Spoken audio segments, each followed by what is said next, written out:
altın dişlim geleman, üvek gözlüm geleman, sırma saçlım geleman. Turnam gelir yata kalka, yavrum gelir yata kalka. Hey, aman ayağında gümüş halka, turnalar. Hey, ufacık turnam ol, evle kestim kol, sarı küzü kestim kan, bir de bizim ovalara kol.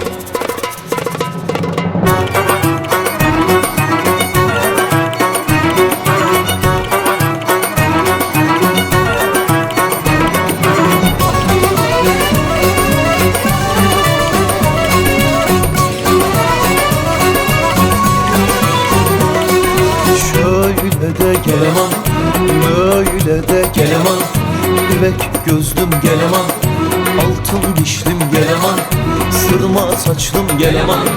Turnamın kanadı yeşil, yavrumun kanadı yeşil. Hey, aman uçar gelir ışıl ışıl turnalar.